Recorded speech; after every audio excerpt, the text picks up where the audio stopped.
আজি ভাবিছোঁ নহৰুৰ আচাৰ বনাম আৰু এইখিনি লৈ লৈছোঁ মোটামুটি আধা কেজিমান হ'ব চাগে ইমানটো মানে একজেক্টলি ক'ব নোৱাৰিম কিন্তু এইখিনি আধা কেজি নহৰু হয় আৰু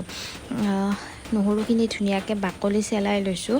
আচলতে লোকেল নহৰুৰ আচাৰ বনালে বেছি ভাল হয় কাৰণে মই লোকেল নহৰুটোৱে লৈ লৈছোঁ আৰু আচাৰ বনোৱা প্ৰচেছটো বাৰু বহুত দীঘলীয়া নহয় যদিও বাকলি চেলোৱা প্ৰচেছটোহে বহুত দীঘলীয়া হৈ যায় মানে এটা নহৰুৰ বাকলি চিলোৱাটো ইমানো ইজি নহয় আৰু চাগে বহুতে জানেই নহৰুৰ আচাৰটো কেনেকৈ বনায় কিন্তু চবৰে ষ্টাইল বেলেগ বেলেগ থাকে চ' মই কিন্তু নহৰুখিনি ধুনীয়াকৈ চেলাই ধুই লৈ গৰম পানীত অলপমান নিমখ দি মোটামুটি 15-20 মিনিট সময় বইল কৰি লওঁ বইল কৰিলে অলপ ছফ্টো হয় বহুতে বেছিকৈও বইল কৰিব পাৰে বা অলপ 90% বা 80% বইল কৰিলেও হৈ যায় কিন্তু মই মানে দুটাই ভাল পাওঁ মই 100%ও বইল কৰি মানে বনাওঁ বা 90-80%ও বইল কৰি বনাওঁ মানে সেইটো আপোনাৰ টেষ্টৰ ওপৰত ডিপেণ্ড কৰে যে আপুনি কিমান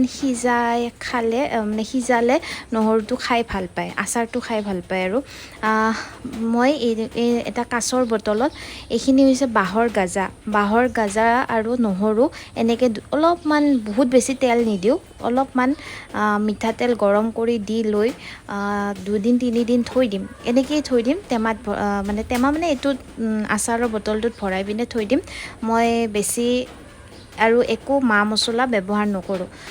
ইয়াতে আনকি মই নিমখো দিয়া নাই এনেকৈয়ে থৈ দিছোঁ আৰু বাঁহৰ গাজাখিনি স্পেচিয়েলি অৰুণাচলৰ হয় সেইখিনি মানে বহুত টেষ্টি বাঁহৰ গাজা আমাৰ ইয়াৰে যিটো বাঁহৰ গাজা সেইটোতকৈ এইটো বহুত টেষ্টি হয় মানে 2 দিন পিছত তাতে মই মা মছলা দিছোঁ শুকান জলকীয়া জিৰা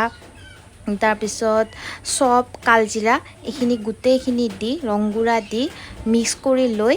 2 দিন পিছত আৰু এনেকৈ বটলত ভৰাই থৈছোঁ এয়া আমাৰ নহৰুৰ আচাৰ ৰেডি